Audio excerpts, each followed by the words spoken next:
everyone, welcome to Beginnings, the show that asks, where do creative people come from? My name is Andy, I'm the host of the show and a writer and performer based in Los Angeles, California. Although, I am recording this intro back in New York. Naomi and I were just on the East Coast to do some sold-out couples therapy shows at Union Hall and down in Philly at Good Theater. They were great. And I'm headed back tomorrow, back to Los Angeles. And, yep, that's it. By the way, great episode this week. This is Dre Babinski. And if you don't know who she is, let me read you her bio. Originally from the Los Angeles area, Dre is a singer, songwriter, violinist, and guitarist. From the mid-2000s on, she played in a number of bands, including Dusty Rhodes and the River Band, Miracle Days, Hunter Hunted, The Elected, and more.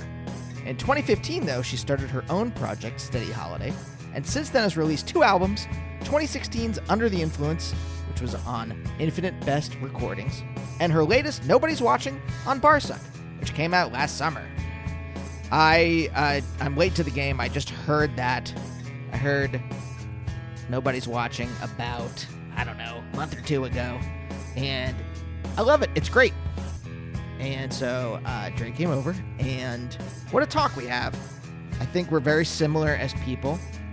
You'll hear us talk a lot about both kind of being weird and what that meant for us as children and a bunch of other stuff. I won't spoil it. You're here, you're listening. You don't need me to walk you through it. Although I will say this, there was some off-the-record stuff in the middle that I cut, and you'll hear where that is because it was impossible to just cut it without kind of talking a little bit about that. So I in a rare move, I edit into the middle of the conversation and talk to you, the audience, directly. So look out for that. That's exciting. Hey, how you doing, everyone? If you are new to Beginnings and you would like to check out more episodes, you can do that on Spotify or beginnings.libsyn.com. That's where all the episodes reside. If you want to stream or if you want to download. And you can grab a bunch of them. You can grab all of them, or if you want, I can suggest some for you if you're here because you like Steady Holiday, you like Dre's music, and indie rock in general. Maybe you'd like to hear episodes with other indie rock people, such as, Rachel Brown of Field Mouse. That was a real fun one, and they've got a new album coming out soon. Black Belt Eagle Scout, Ellen Kempner of Palehound. Those are all very good episodes. Who else has been on the show? Carl Newman. I say him a lot. Parquet Courts, Mitski. Sadie Dupuis of Speedy Ortiz. The Blow. That was really great. And actually, tons of people have been on the show, including TV writers, actors, filmmakers, artists, thinkers. So, if you like what you hear and you want to subscribe to the show, you can do that on Apple Podcasts, on Stitcher, on Spotify, on Google Play. And I'm on Twitter and Instagram at Andy Beckerman. I think that's about it. Great episodes coming up. Poonam Patel from Special, Vagabond, Jim Gavin, the creator of Lodge 49, which is one of my favorite new shows. I just talked to here in New York. I talked to Magdalene Visaggio, who is a great comic book writer. I really love her series, Morning in America. So look forward to those in the coming weeks. And I guess that's it. All right. Well, thanks so much for listening. And now, here's my talk with Dre.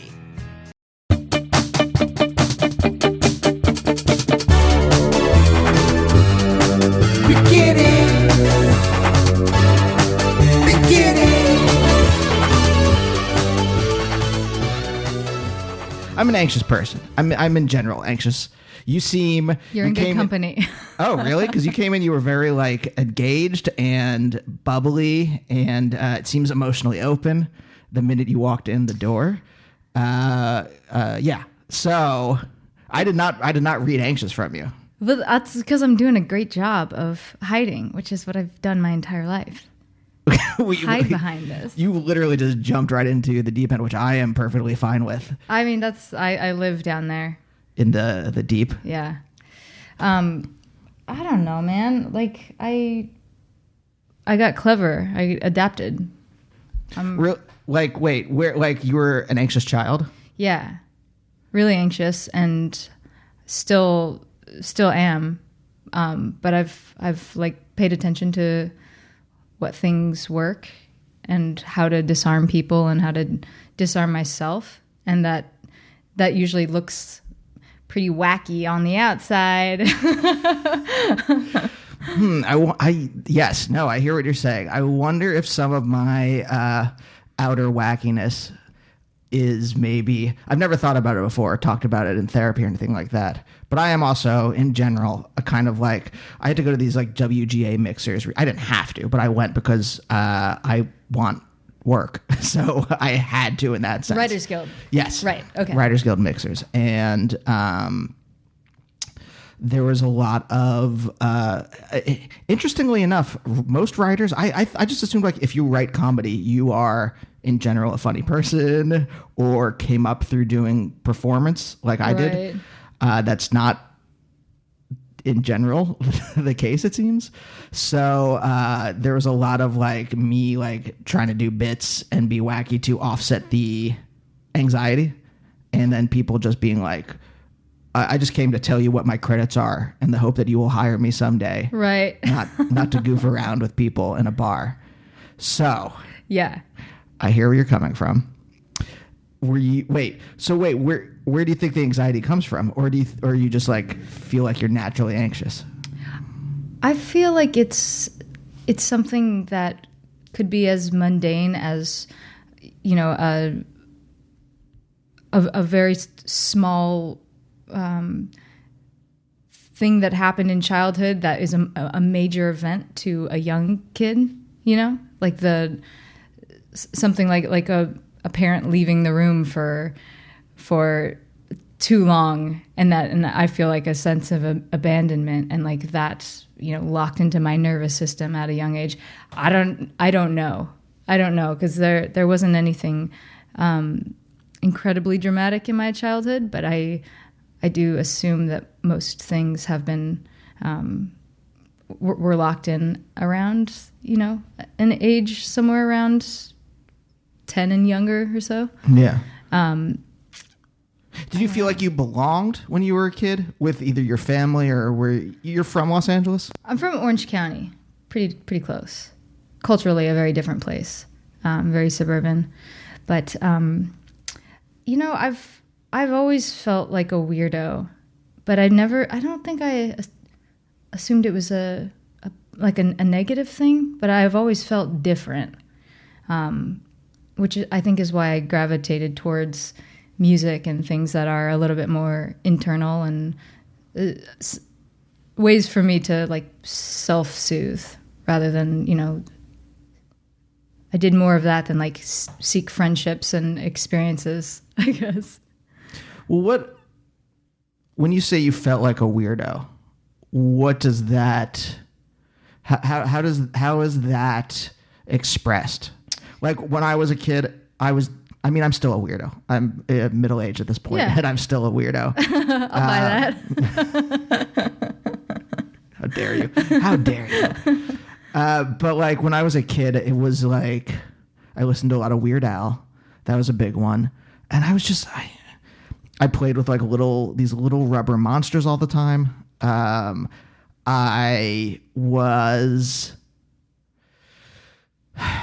The big thing I think about is like, I remember in high school, I had an English project to do, and you had to present like 3 English terms. One of that, like metonymy or synecdoche or things like that, or, you know, parts of speech. Is that what they're called? I don't know. I don't know how they're classified, but you had to present 3 of them to the class, and I just took Kids in the Hall sketches and adapted them.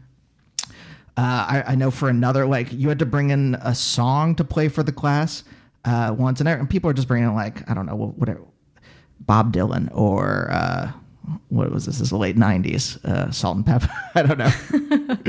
And I brought in Pavement, which is not like, it's not like I was bringing in like weird European free jazz or something like that. Deeper cut though. But it's like enough that I think at some point my identity solidified around being weird.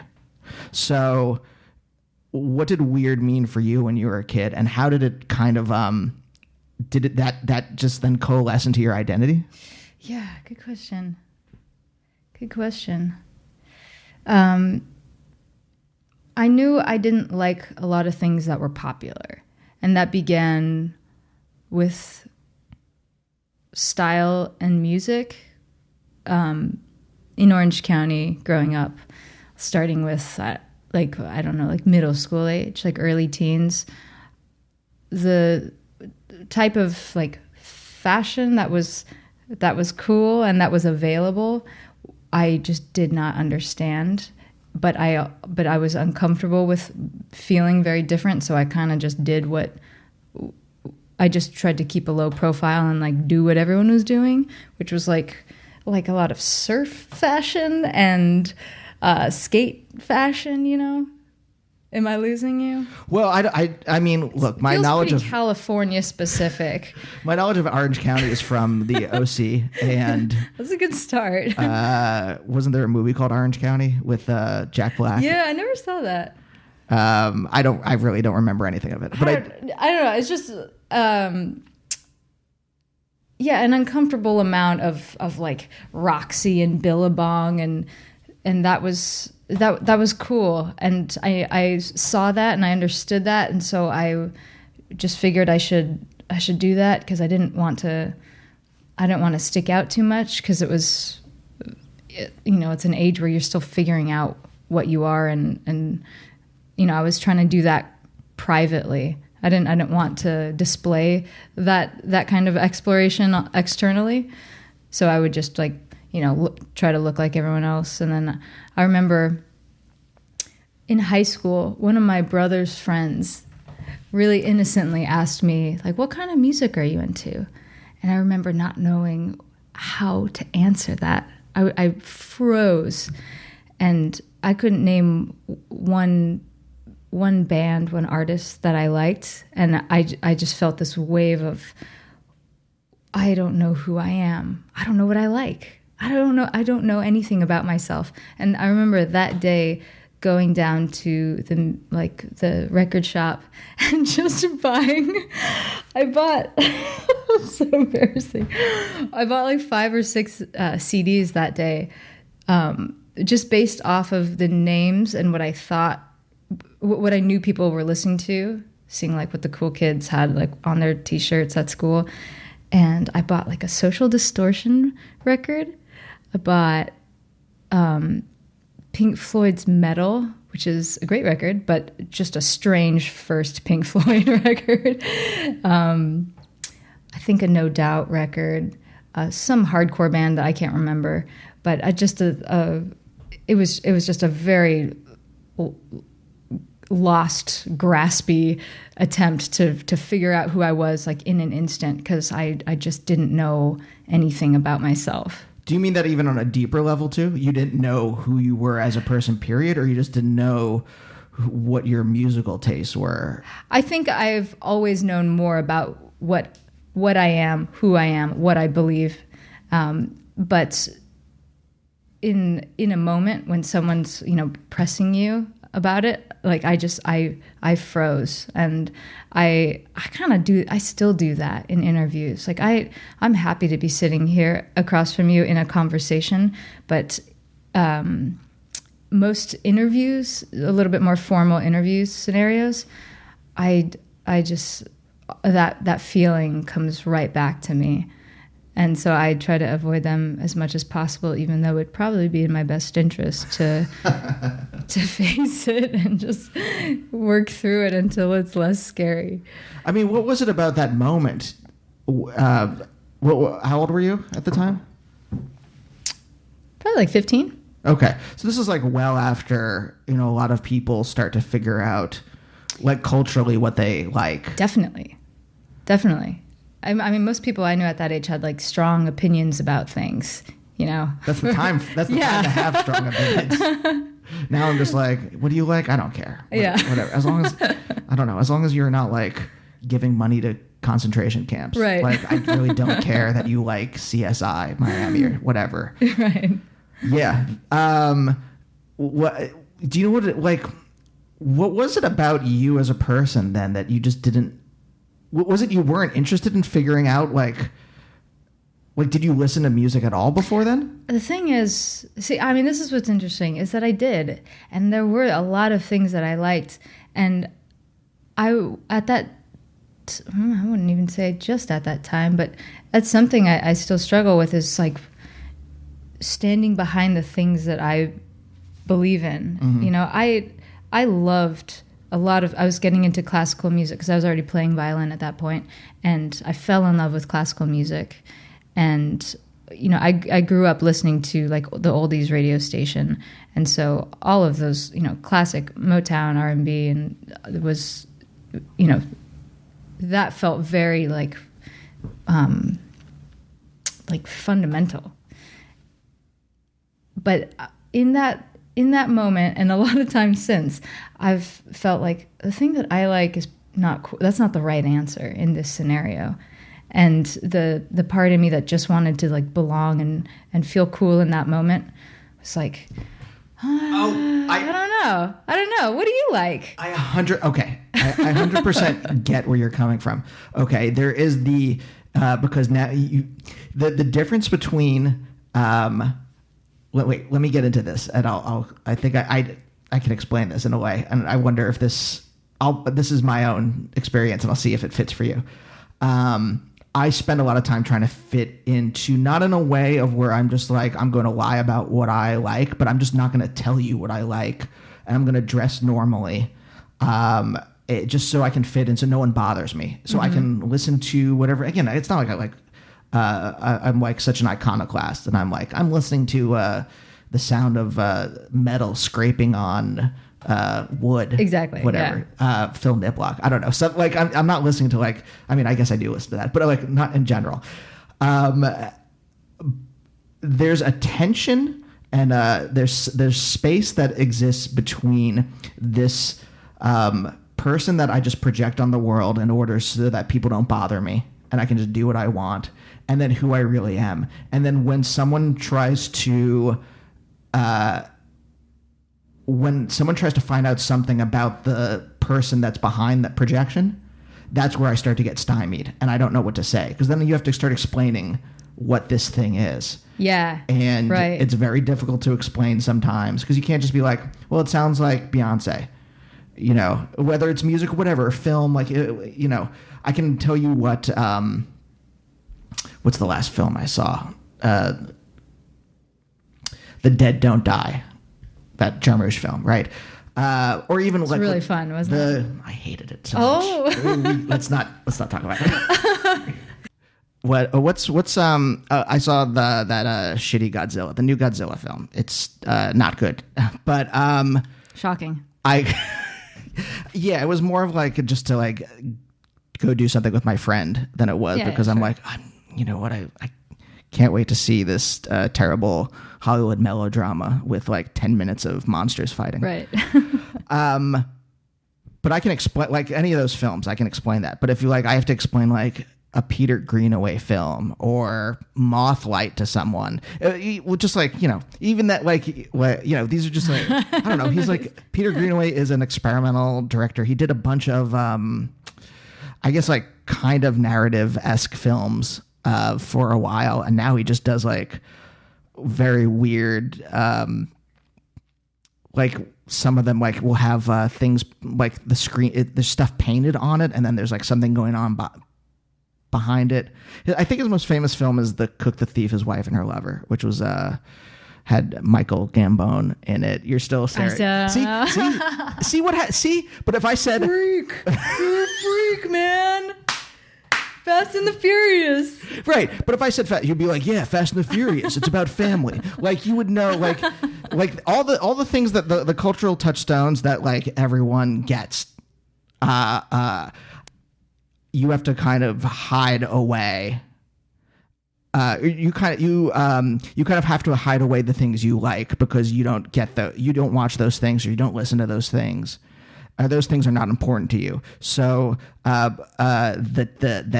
this space that causes anxiety between the projection of you, which is, hey, please don't bother me. I just want to go around life and do the things I want to do without people hassling me. And then the real you. Does that make sense? Sure. That's me. Sure.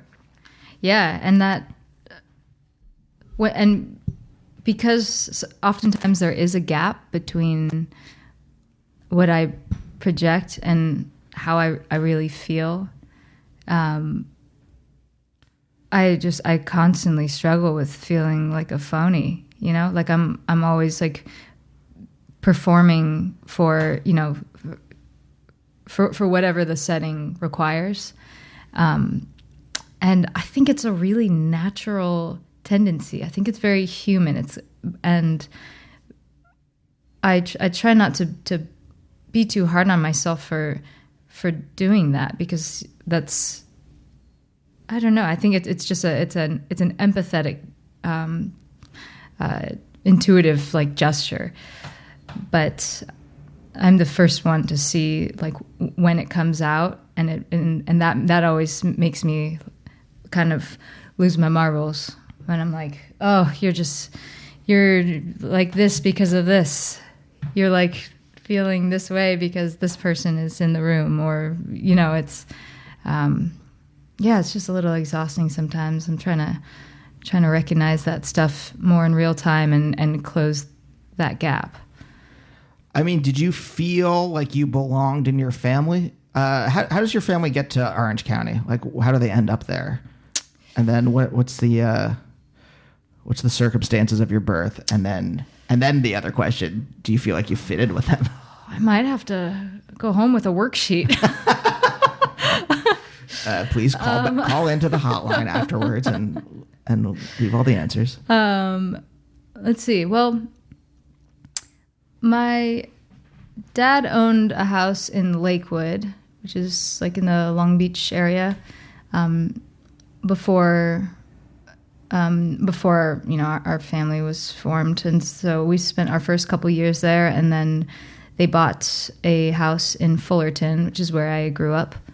And I think when I was 4, maybe 5, my folks split. And I lived in that house with my mom and my brother most of the time, and then with my dad on the weekends and, longer times in the summer. And what was the next question? How was I conceived? No, not that. I mean, I just meant like what... I guess what I really meant by that was, how'd your parents get together? What do they do for a living when you were growing up too? I guess I'll throw in 1,000 questions and then okay, cool. however you want to deal with them. Fire away. My dad is a UPS driver and has been for 35 plus years. Oh wow. Yeah, he's about to retire. He's a workhorse. And my mom, from the time I was 5 until 15, she owned a Hello Kitty store in the Brea Mall. And that was a big part of my identity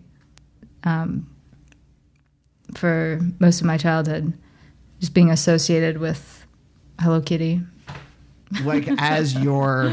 I mean, what people would say now as your brand. I put that in quotes because I was embarrassed to use it as a phrase. Sure. But like, or do you mean just that like, oh, that's the kid whose mom owns the Hello Kitty store? More of that. Yeah. And if I got invited to a birthday party, they were going to get Hello Kitty stuff. And I feared at some point that was the secret to my social success. Was the fact that Hello Kitty was popular? Yeah. In Orange County, in Fullerton? Yeah. What's Fullerton like? It's extremely suburban, safe, middle class, white. Like white, like, is there any kind of is there any kind of ethnic diversity at all? Sure. Actually, I grew up more or in the school system of Placentia and Yorba Linda, which is overwhelmingly Caucasian, but yeah, very nearby. There's a lot of diversity. There's a lot of like Chinese and Korean neighborhoods. Yeah. So I mean, was it Latino? Yeah. I mean, is it also?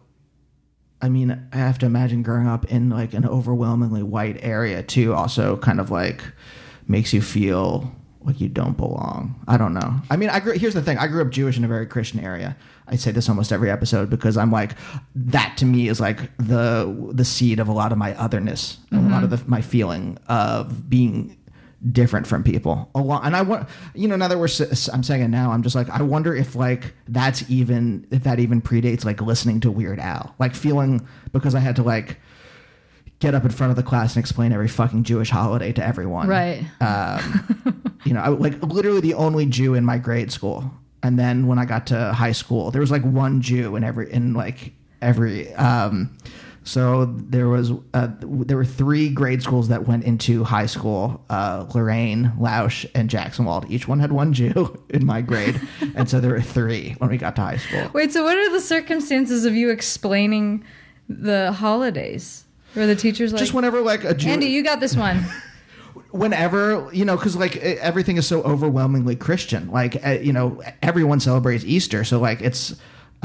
fait accompli that we're gonna all like put up Easter decorations and that stuff, but because there was a Jewish kid in the class and supposedly there's a separation of church and state, they would have to like include me in this. And so part of like if Easter came around, I would have to explain to everyone what Passover was. I see. Wait, was it a Christian school or no public school? Public school, but a public school in an area where almost everyone's Christian. I mean, I can't even imagine in the 80s there was even anyone who was Muslim there. I'm sure I would have heard about Ramadan earlier if there had been anyone. Right, so like right. Literally, I was the one different person, and like in terms of like ethnic diversity, God. They're like a handful of Asian American, handful of black kids, handful of Latinx kids. That's it. I mean, it was like overwhelmingly white and Christian. Right. I wonder if that predates loving Weird Al. Sure. In some way. So is like, this podcast just a voyage into the origins of your love of Weird Al? Yeah. Is that where we're going? Every episode I look at really like, with the guest. I don't tell you this, but I've listened to a song before. Today I listened to Bad, to Fat from shit. I can't even think of the album. Anyway, but and then we figure out why I like that one song without me telling the guest. What a terrible idea for me. I'm happy to. I'm along for the ride, man. Bargain basement idea for a podcast. I mean, fuck it. I mean, everyone has their own thing now, so might as well. We're gonna do one Weird Al song every episode. Christmas at Ground Zero. That's this one. From Weird Al in 3D? Question mark. I don't know. It's been a long time. Wow. I'm not convinced that this is not that podcast. Because I brought it up so much. But no. But like, do you see? But like, I wonder if that's also like something that like you consciously or subconsciously picked up on. Right. I still, I spend a lot of time looking back and reflecting on my childhood, and I still don't think that my ethnicity has much to do with that feeling of otherness. I feel like it was something much deeper and either started in the family or in my, I don't know, I guess like gravitation towards the arts and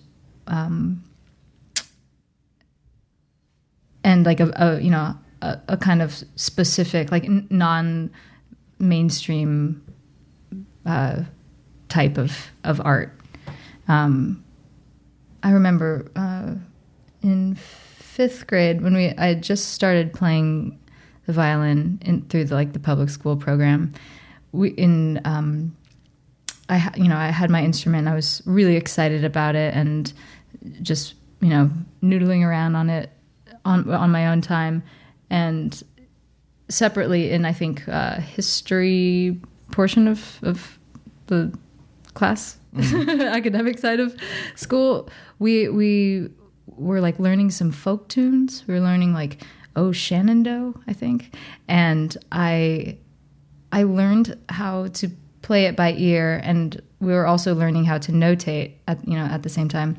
And so I learned how to write out the music for "Oh Shenandoah," and it was just a big accomplishment for me. I was really excited about this, and I remember bringing this to my friend who had also started playing violin at the same time as me, and I was like, "Look, I wrote it. Now we can play it together." And I remember her just being so baffled by my excitement.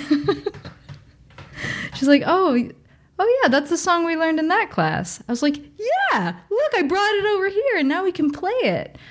And I remember feeling, I mean, it wasn't intentional, but I remember feeling like, wow, no, I don't think anyone's excited about this thing that I'm really, really excited about. Yeah. And I feel like maybe it was, again, small moments like that made me go inward and be like, oh, okay, maybe this is something that I should keep to myself. Maybe this isn't something that is for everyone else, because I don't like this feeling of being excited about something and sharing that and getting, rejected. Sounds dramatic, but that's kind of what it was, Oh, 100. It's 100. It's you talking, and I'm nodding, and I'm my insides are nodding. I'm yeah, everything, every cell. Yeah. I'm just yes, this is. I hated the feeling of rejection, and so you just kind of hide that stuff away. And learn to you're not cowardly about this stuff, but you just don't want to be I think even worse than someone being that sucks is someone just giving you a blank look, right? Or a baffled just look, indifference. Oh, yes, that's I feel like that kind of rejection is even more painful than I can handle if someone doesn't like something I've made. I'm just okay, you have your opinion, that's fine. As long as you're not unwarrantedly cruel about it, I'm fine with you not liking this thing. But it's the person who just kind of just sees it and is oh, okay. And that's that. And that's the end of that. It's somehow worse. Yeah. Yeah. So yes. So I very much get where you're coming from, and that being excited about look, I figured out Oh Shenandoah.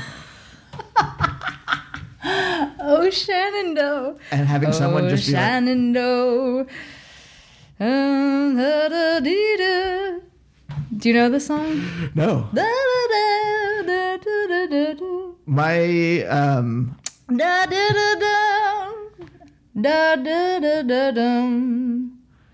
No, it's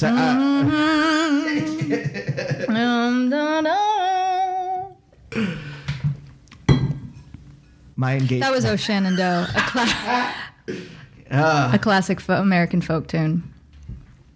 You were saying? You have good comedic timing.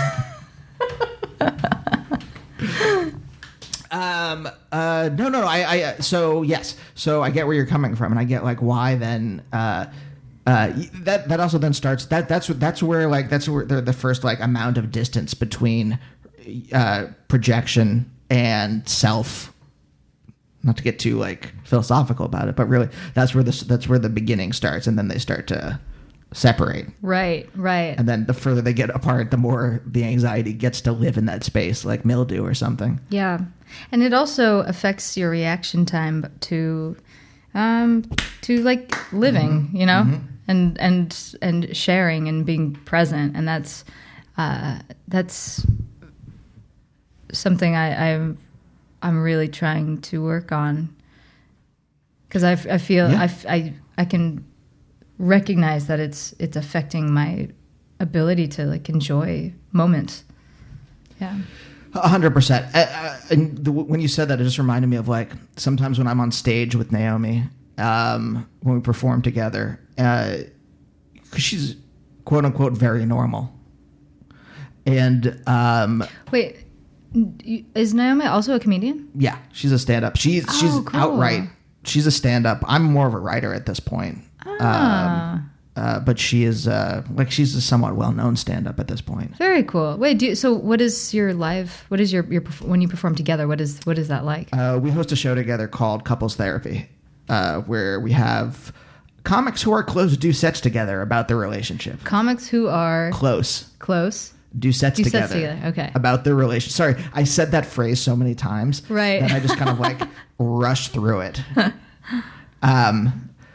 But there'll be these like, I'll have to do the math in my head if I have a joke. If like she says something and then I have to think of it, I have an extra step where I have to go like, is this a reference? Not only will she get, but she's a stand-in for the audience. The audience is like normal people. I'm not like performing for like a bunch of synesthetes.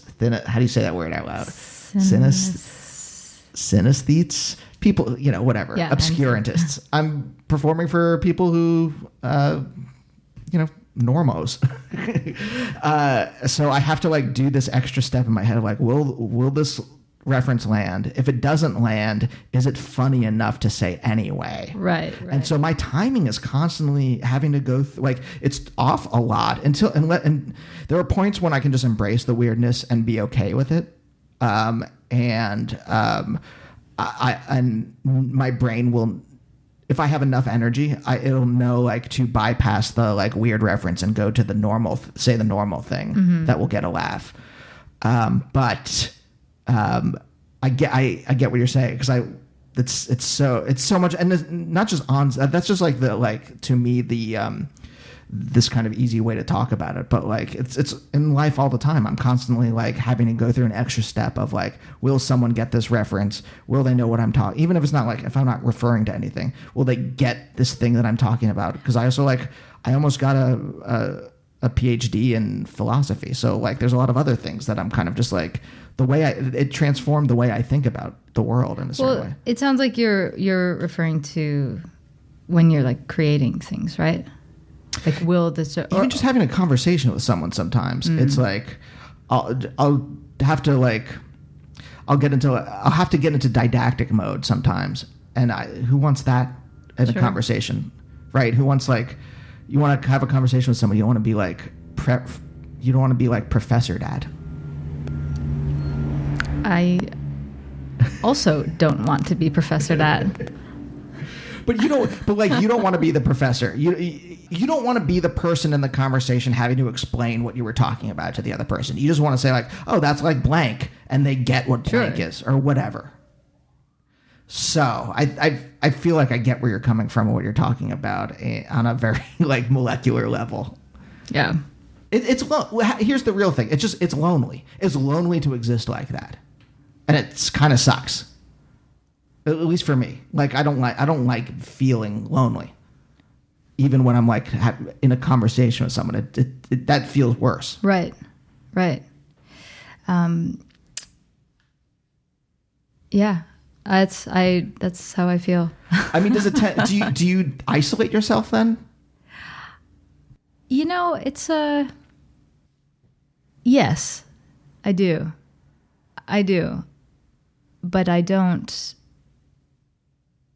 It doesn't look like isolation from the outside. And that's what's really tricky. And that's what's taken me so long to like acknowledge these things and begin to work through them, is that I don't,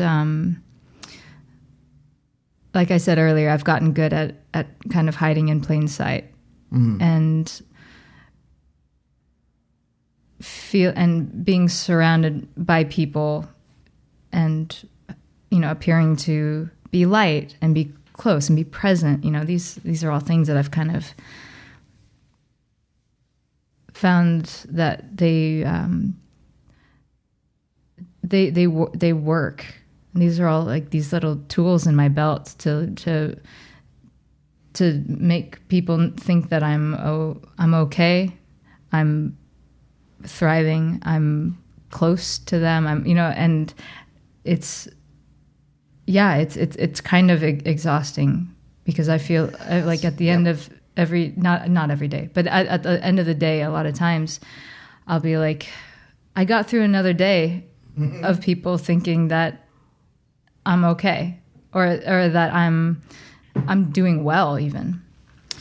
And yeah, that's a trip. That's a trip. I go back and forth because there's so many ways that my life is fantastic and really fulfilled, and there's a lot of ways that I'm really happy. But there's always like right underneath the surface. I'm constantly struggling with uncertainty and fear. I feel like fear kind of drives so much of my day. It drives my punctuality. It drives, my work ethic. All these things that look like really great attributes. It drives my kindness. A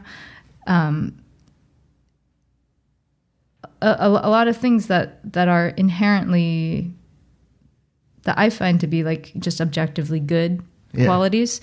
I feel like they're coming from a slightly dark place, and which is why I'm extra hard on myself, and why it's been really hard to explain that, or have people like sniff out that maybe something's not right. Does that make sense? It's look, sister, you and I our souls are shaking hands right now. It's kind of like I'm listening to myself a little bit, but it's kind of like you're an emotional cat. Cats don't let you know when something's wrong. Something has to be really wrong with them for you to like figure it out. They kind of just go about the normal business. I was just at the vet last week. That's why this is on the top of my head. But like they kind of hide whatever's wrong with them, and then they will you just have to like go to the vet and find out that really there's been like some kind of like fucked up internal situation for like a year. Right. Yeah. Which that sucks. That sucks. I don't want. I mean, there's the balance somewhere in between, like the extremes of like, keeping all. I don't know the two extremes that we're talking between. Like, I don't know. I also don't want to be a completely open book and like lay it all out there and like, I want a filter somewhere in a sweet spot that I'm still figuring out.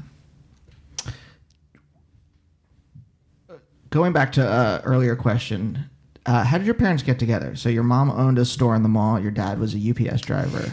That happened after they were already together. I actually have no idea how they met.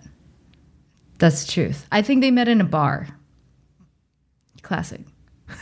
I don't know where. I don't know where the bar was. I don't know why the bar was. Probably to make money. But it was there. And they were there. I mean, what were their personalities when you're growing up? You said they got divorced when you were 4 or 5? Mm-hmm. I don't know if I want to talk about this here. Yeah. Hey, everyone. I'm just cutting in here for a second, like I mentioned in the intro, because there were a few minutes in here where Dre talked about some childhood stuff off the record.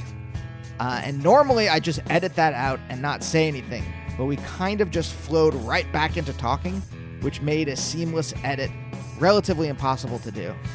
All you have to know, really, though, is that there was some childhood stuff that made Dre feel bad. I'm just paraphrasing it, and that should set up the rest of the interview. All right? Well, enjoy. Well, do you think also a lot of stuff then was a way of distracting yourself from this? Absolutely. Because like I think it would just like getting so into like violin or something like that is a way of, I do a lot of, when I'm not in therapy, I do a lot of, I listen to a lot of podcasts to distract me from my anxiety. Mm-hmm. So that I just don't have to think about whatever the thing is that's gnawing at my brain at that moment. Right.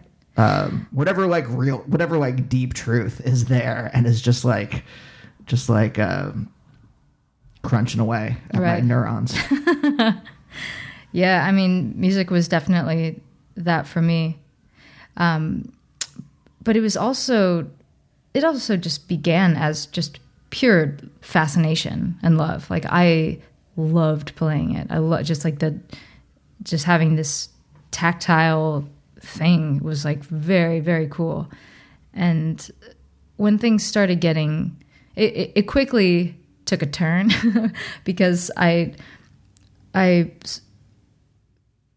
was playing it for about 1 or maybe 2 years in school and loving it and just choosing to spend so much time to playing it. And so naturally my mom was like, maybe you should take lessons. And I was like, maybe I should take lessons. Let's do this. And so I did. And I very quickly realized, or actually I did not realize, but very quickly I started drawing away from the instrument and from like wanting to practice, because now there was all this structure and there's just a clearly right and wrong way to do things now. And I'm being told this in a very kind of harsh manner. And it just sucked all the fun out of it.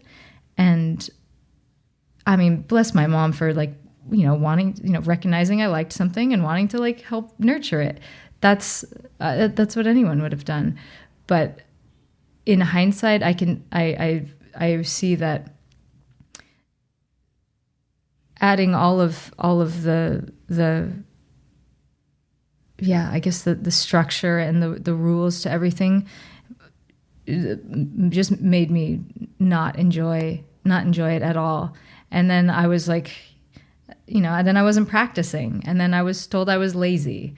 And then, eventually I stopped taking lessons because my mom's like, I'm not going to pay for lessons if you're not going to practice, which is fair. But no one at the time, not my teacher, not my mom, and certainly not me, was able to look at the scenario and be like, maybe there's a different approach that would be best for you. And so the classical, that classical approach just became really, I just soured on it. And I guess right after high school, I began playing with a band, and then it started becoming fun again. And that transition did not take long, but I played the violin all through high school. But pretty much my whole high school years was a push and pull between my mom and like my teacher, and there wasn't really much fun in it at all, other than I guess some attention of being good.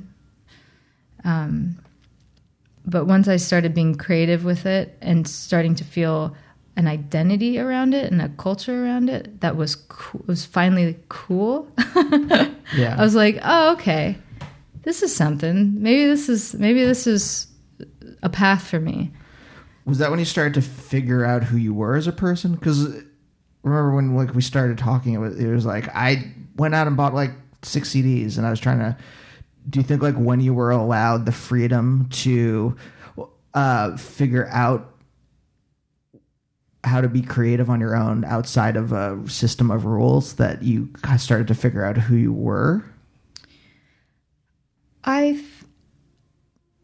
actually came a lot later. I played in this band for most of my 20s. It was about 8 years. And I was a contributor, but I wasn't writing songs, and I was just writing parts and having a lot of fun being a collaborator. I think that my sense of identity was very much wrapped up in being a musician, being a touring musician, and in like enjoying the attention of that more so than creation, more so than like building something and saying something. It was that really wasn't the concern for me. I think it's that I felt for the first time a sense of identity, and it happened to be associated with music. You know, it could have been anything, but it was music. And so I think more than wanting to use it as a tool for expression, it was just finally this thing that I felt like I had, like my people, I had a family, I had a culture around me. Yeah. There's like when I was in a band in college, and finally I was weird, but I wasn't so weird that I was off the reservation. I was comfortably weird. Right. And so I was getting attention. I mean, I liked the music I was writing, but like I was also getting attention for just the act of doing it as opposed to what I was saying or not saying. Mm-hmm. So I get and it took into like my early 30s to start figuring out like who I was as a creative person, who I was, period.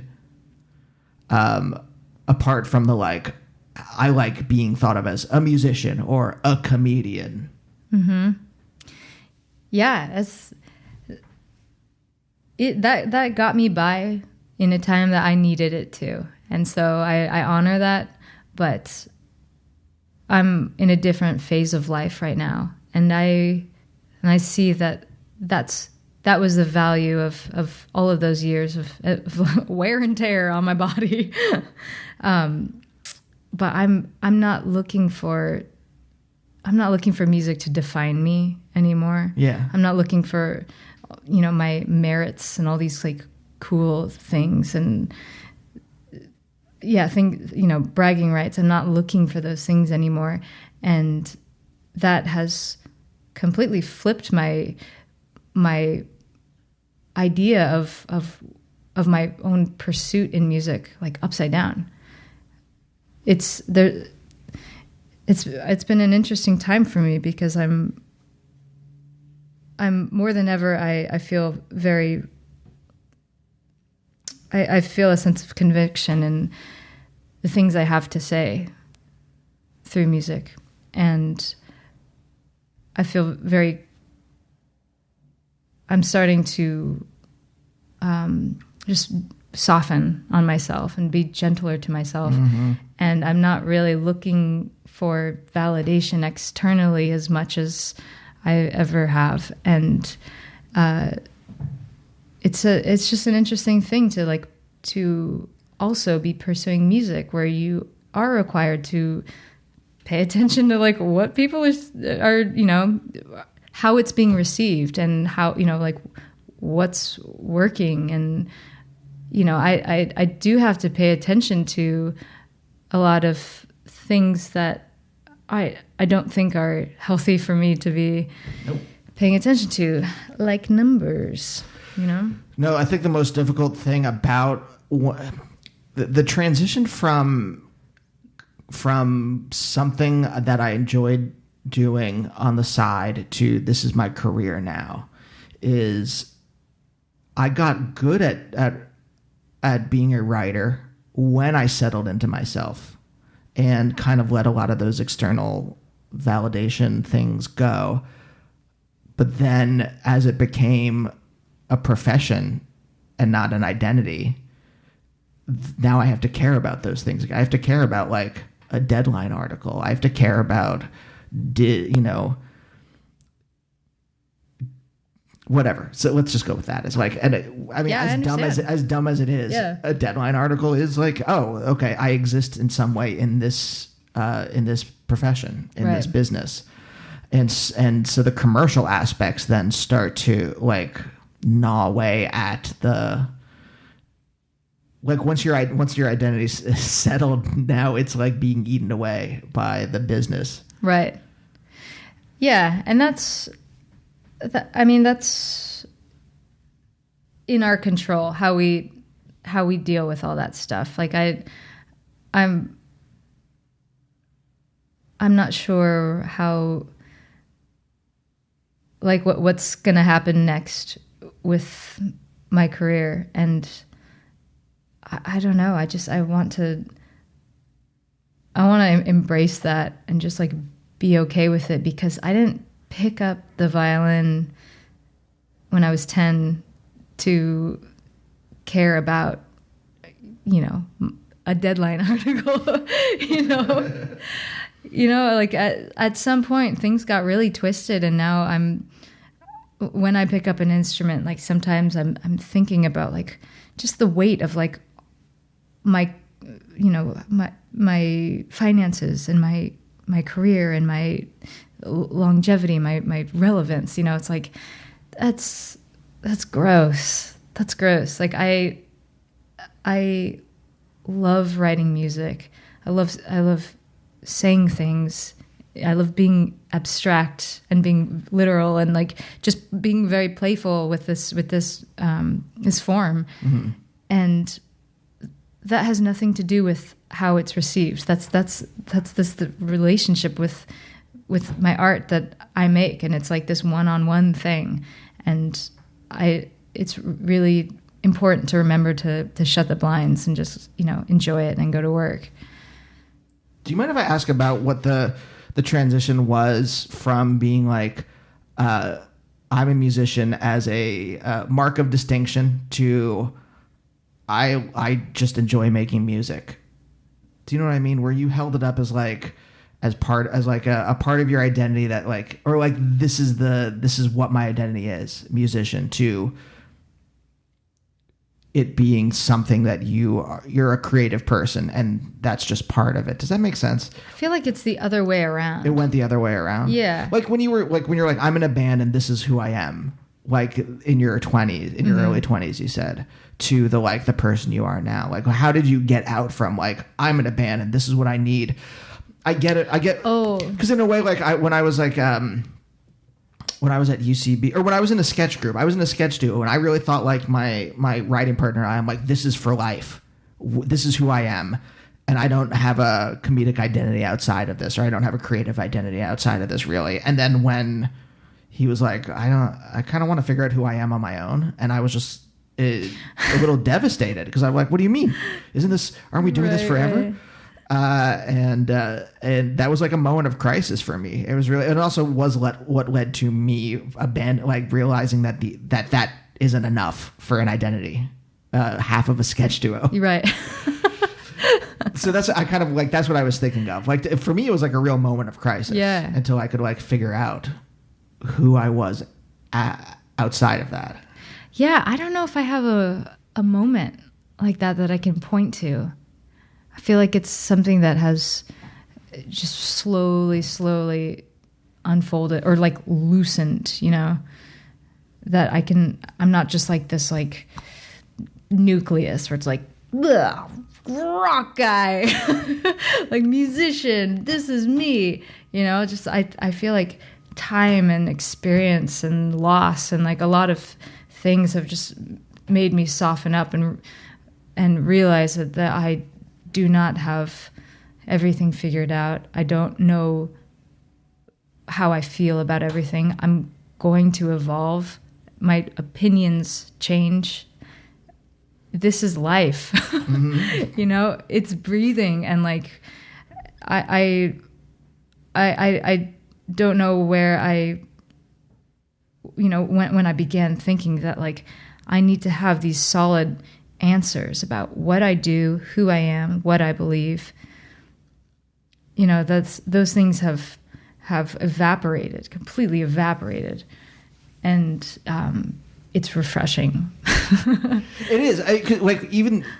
I'm terrible at understanding how physical metaphors actually work when we're talking about like emotional or mental things. But soften to me is so perfect, because like when I think about how tightly I was holding on to this needs to be my identity. Mm-hmm. I have nothing else outside of this, to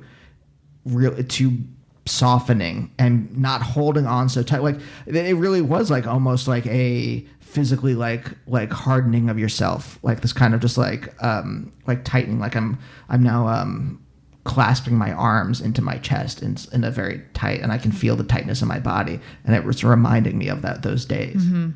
And I'm like, no, I'm still anxious and neurotic. Yeah. Oh, same. I know. Before anyone thinks that I'm like zenned out.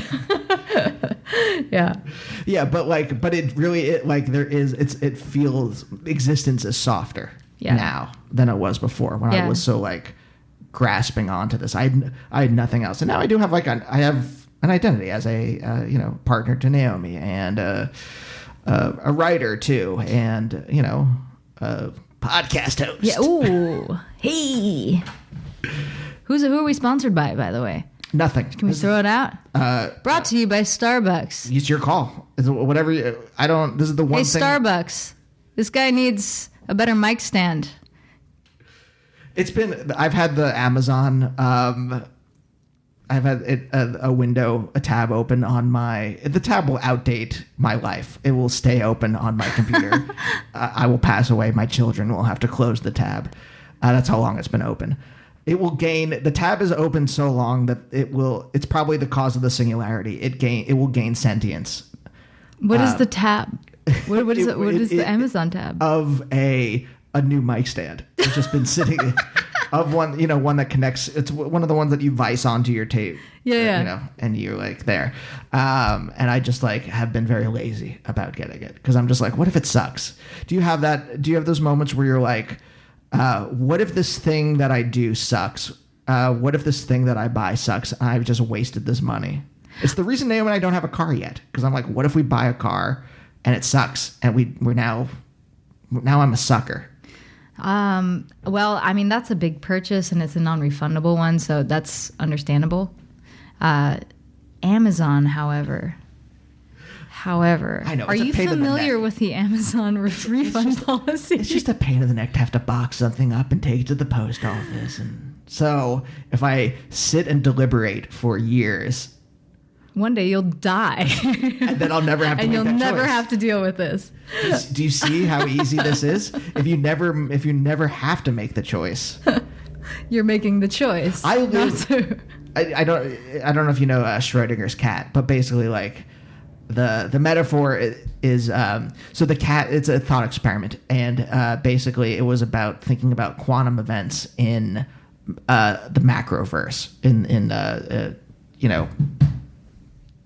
tangible world, and basically like quantum events can be.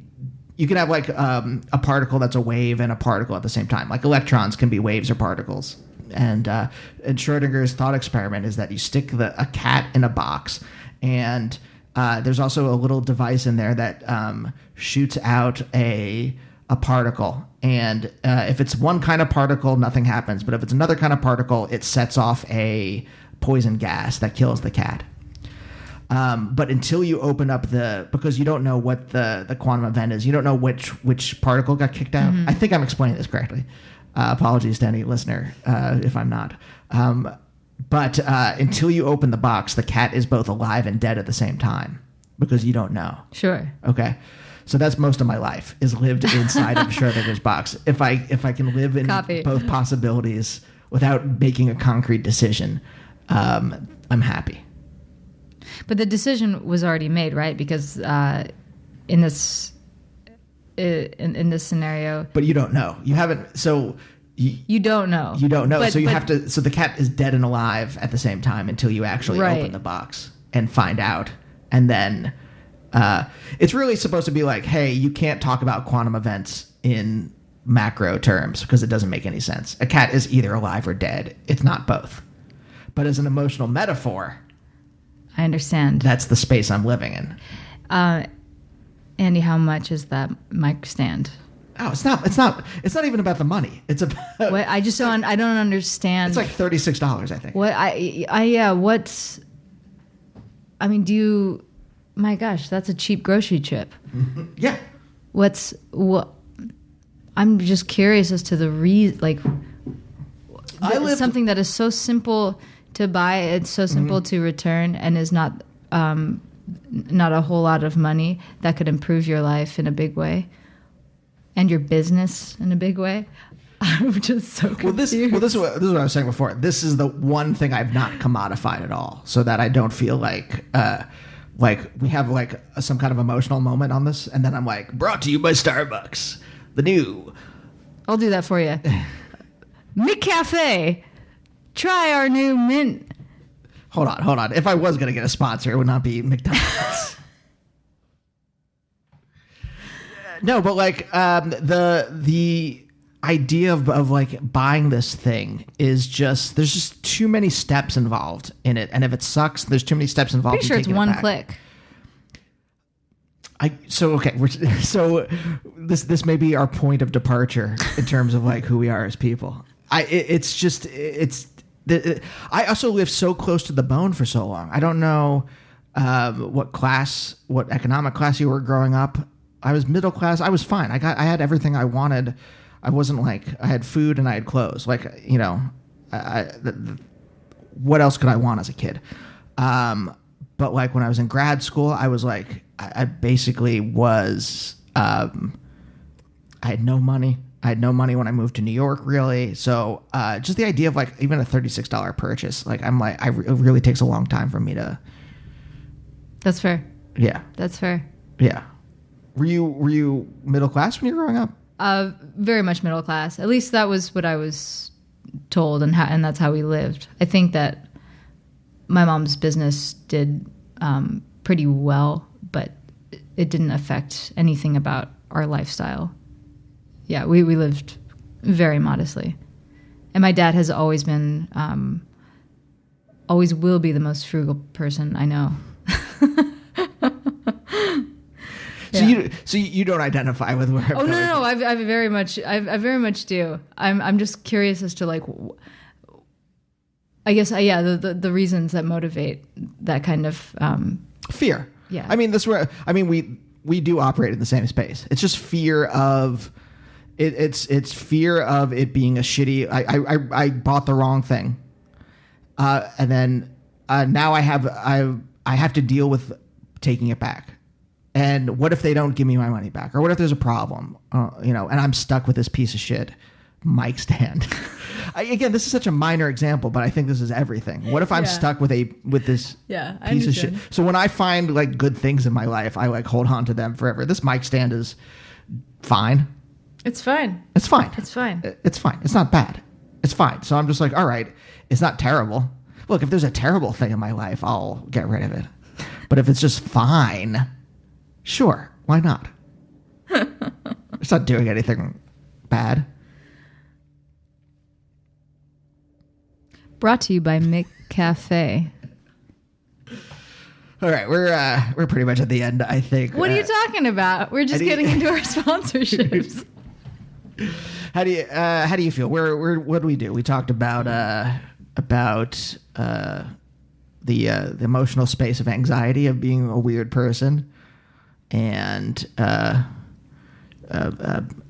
finding your identity and then discarding your identity for a better one, for a more fundamental or more existentially fulfilling way of being. Mm-hmm. Mm-hmm, yeah. Mm-hmm, is that, did I accurately sum up the last hour? Mm-hmm. I'm like a 4-year-old. I'm like getting antsy. How do you feel? Do you feel like we got to a good place? I feel good. Is there anything else that you had planned that you wanted to? I have nothing planned. I tried to find some biographical information about you. There's like 2 pieces of things. There was great that you're from Los Angeles and your ethnicity is literally all the biographical information I could find online. And one of them is wrong. Well, actually, maybe what is my ethnicity? You said it yourself in a video I watched. Japanese and Polish. That's true. Yeah. So straight from the horse's mouth. Yeah. So that's. So I had nothing planned besides like let's see where you are. That. You were pretty emotionally open when we started. Yeah. I mean I feel like it's a strange thing to have the desire and the actual willingness to address the things that are uncomfortable about myself, but on my own terms. Like when like I decide to talk about it, if there's an uncomfortable situation unfolding in real time, completely different scenario. That's when I'm able to, or that's when I like go into this muscle memory of like diffusing or just faking and you know, just pretending like I'm okay, or that someone's okay, you know, or like, you know, helping someone feel like they're, you know, they're I don't know, other people's comfort is something that I've always put above my own. And so that has come out in me, you know, putting on a happy face and making sure that no one is you know, privy to my discomfort, because that might open up a bigger conversation that I'm not ready to have at that moment. Yeah, you're a people pleaser. Yeah, big time. There's a certain I don't know if this is you, but like a certain kind of person who when they're growing up, I grew up as kind of like a dumb cow, if this metaphor will make any sense. Just chewing cud and not really being attuned to the world around me. And then there's some people who grow up and need to be attuned to the world around them to make family members or people at school or whatever who feels the tension there and then is like, I want to diffuse this tension. Right. And it's only like post-therapy for me have I been like really attuned to everything and been like, oh, I don't like this tension. I'm going to have to diffuse this. So, I mean, if you grew up with that kind of nervousness, that seems like a very different thing than being a dumb cow. Because a dumb cow to me seems like wouldn't be. I wasn't that. I was the dumb cow. I wasn't the person who was attuned. I think I was attuned early on, and it was like very painful to like get attuned to other people's emotions. And at some point, I think, and again, this is a pattern in my life. Like when I said before, like I listen to podcasts to distract myself from anxiety. You know, anytime that I get attuned to other people's emotions, I try to distract myself from it. I don't have good boundaries. And I don't even, again, because it's a physical metaphor, I don't even know how do you build boundaries between your emotions and other people's emotions. So I get hijacked all the time. Mm-hmm. And at some point, I just kind of like walled myself off from it when I was a kid. But I maybe you, and I see this in other friends of mine who are people pleasers. They didn't wall themselves off. And so they were constantly being attuned to the tension around them. And so they learned how to diffuse it. Yeah. Whereas I retreated inward. Gotcha. Yeah, I definitely relate to that. My like emotional state would definitely get. I would just go down the path. I can go down a path with people, and for better and worse, mostly worse. Yeah. Yeah. So, I mean, I guess last question then. Have you learned how to build boundaries, or? Yeah, definitely. How? Tell me. What do you do? What's the actual physical process? It's a little bit nebulous, and I think it's very personal and specific. For me, meditation has been something that has slowed me down a lot, and has taken some of the reactivity out of my memory, my muscle memory. So I can feel myself when I'm faced with something uncomfortable. I can feel like my heart, like, you know, beat faster. I can feel like my, you know, I tense up in certain areas when certain things happen. Like I feel all the tension, like in my shoulder, in my neck, or in my jaw, in my teeth, and being able to slow down and recognize that these like physical reactions are happening. I think they're happening sooner than my my like recognizing it, and so or recognizing that I'm uncomfortable, if that makes sense. Yeah. So seeing that, like, oh wow, my breath is starting to shorten. Like, what's going? Like, you know, as something is happening externally. Yeah. I'm able to be like, oh, okay, all right, let's like do. I feel these things happening. I know that there is some kind of stimulus out here that like would make me uncomfortable. Even before I'm actually made uncomfortable by something, I'm like, okay, just note all of this stuff and breathe and like, yeah, have some tricks. Yeah. Trey. What? Thank you so much for being on the show. Hey, you are so welcome. This is a pleasure. This is really a delight talking to you. Yeah. And we'll see you guys next time. Bye. Hey. Bye, oh, bye, oh, bye, oh, bye, oh, bye, oh, bye, oh, bye.